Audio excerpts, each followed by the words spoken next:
নামাজে একই রাকাতে সূরা ফাতিহা পড়ার পর 3 বার সূরা ইখলাস পড়া যাবে কিনা? খুবই দরকারি একটা প্রশ্ন। সূরা ইখলাস কোরআনের এমন একটা সূরা, যেই সূরা শুধুমাত্র আমাদের আল্লাহর কথা বলা আছে। এই সূরাতে অন্য কোনো সাবজেক্ট নাই। এই সূরায় শুধু কার আলোচনা আছে? এরকম আরেকটা সূরা কোরআনে নাই যে সূরার শুরু থেকে শেষ পর্যন্ত শুধু আল্লাহর গুণগান আছে, আল্লাহর বৈশিষ্ট্যের কথা আছে, আল্লাহর একত্ববাদের কথা আছে, অন্য কোনো সাবজেক্টই নেই। এটা সাবজেক্টই শুধু আল্লাহ তাআলা। এই জন্য এক সাহাবী এই সূরাকে খুব ভালোবাসতেন। তিনি মানুষের ইমামতি করতে গিয়ে সূরা ফাতিহার পরে অন্য যা পড়েন না পড়েন সাথে সূরা ইখলাস অবশ্যই পড়তেন। দুইজন সাহাবীর জীবনে এরকম ঘটনা পাওয়া যায়। একজন সম্ভবত মসজিদে কুবার বা এরকম কোন মসজিদের ইমাম ছিলেন, আরেকজন জিহাদের ময়দানে এই কাজ করতেন। সাহাবীরা এসে বলছেন, ইয়া রাসূলুল্লাহ, উনি নামাজ পড়ালে অনেক লম্বা সময় ধরে সালাত আদায় করে, আমাদের কষ্ট হয়ে যায়। নবীজি ডেকে বলছেন, তুমি কেন এই কাজ করো?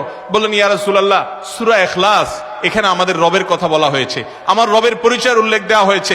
এটা নামই সূরা ইখলাস, তাওহীদকে খালেজ করার সূরা, শিরক মুক্তির সূরা, আমার রবের গুণের সূরা। এখানে অন্য কারোর ইস্যু নাই, শুধু আমার আল্লাহর কথা বলা আছে। এই জন্য এই সূরার মর্মটা, এর অর্থটা আমাকে খুব স্পর্শ করে, আমার খুব ভালো লাগে। এই জন্য সূরা ফাতিহার পরে অন্য যা পড়ি না পড়ি, অতিরিক্ত সূরা হিসাবে, সূরা মিলার অংশ হিসাবে সূরা ফাতিহাটা আমি অবশ্যই পড়ি। নবী করিম সাল্লাল্লাহু আলাইহি সাল্লাম বলেছেন, এই সূরার ভালোবাসায় তোমাকে জান্নাতে নিয়ে যাবে।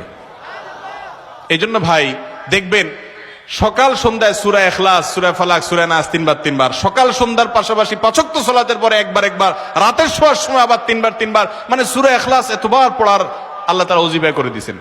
আমরাও সূরা ফাতিহা সবচেয়ে বেশি পছন্দ করি। এই মজলিসে যত লোক আছেন, আমার বিশ্বাস বেশিরভাগ মানুষ সূরা ইখলাসকে মহব্বত করেন, তবে সেটা ওই সাহাবীর মহব্বত করে না, নামাজ শর্ট করার জন্য। ঠিক না? অনেকে আছে দেখা যায় সূরা ইখলাস ছাড়া কিছু পড়ে না, কারণ কি?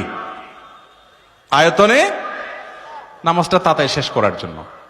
এইটার কারণে জান্নাতে যাবেন না, আবার খুশি হয়ে যায় না যে আমি এত বেশি বেশি পড়ি।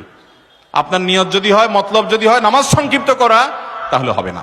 এই জন্য ভাইরা আমার, সূরা ইখলাসটা নামাজের মধ্যে কেউ যদি পড়েন বিভিন্ন রাকাতে, সূরার মর্ম উপলব্ধি করে তিনি ইনশাআল্লাহ সওয়াব পাবেন।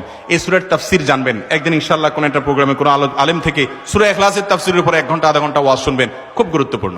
সূরা ইখলাস এটা যদি কেউ 3 বার 4 বার 5 বার পড়ে, শুধু সূরা ইখলাস না, অন্য সূরাও, সূরা ফাতিহার পরে আপনি সূরা ইখলাস 3 বার পড়লেন, সূরা ইযা জা 2 বার পড়লেন, অন্য সূরা 3 বার পড়লেন, কোনটা রিপিট করলেন, একই আয়াত বারবার পড়লেন, এটাতে কোনো অসুবিধা হবে না।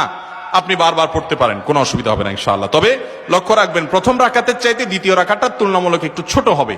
হ্যাঁ, আয়তনে পরিমাণে একটু ছোট হবে, এটাই সুন্নাহ। নবী করিম সাল্লাল্লাহু আলাইহি ওয়াসাল্লাম প্রথম রাকাত যদি 2 মিনিট ধরে পড়তেন, দ্বিতীয় রাকাত 1.5 মিনিট, অর্থাৎ একটু কমায়া পড়তেন, এটাই তার সুন্নাহ ছিল। বাস, এরপর আপনি এবার সূরা ফাতিহার পরে এক সূরা বারবার পড়েন, হ্যাঁ, কয়েক সূরা বারবার পড়েন, বা অন্য একটা সূরা পড়ে আরেকটা সূরা বারবার পড়েন। সূরার মহব্বতের কারণে, মর্মের কারণে, একই আয়াত জাহান্নামের কথা আছে, জান্নাতের কথা আছে, আল্লাহর কথা আছে, সেজন্য আপনি বারবার পড়েন, কোনো অসুবিধা নাই ইনশাআল্লাহ।